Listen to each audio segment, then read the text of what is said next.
guys, welcome back to my channel. Aji bi konyak love song loi kana aise moi ikla bra kura lan hoi olebe ekta group bra kura takhan logore ki logore kurina dekhai dibo mon ase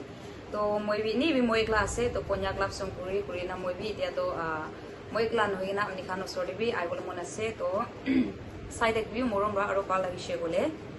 morom bra like share kuri dibi thik ase eki logore enjoy koro.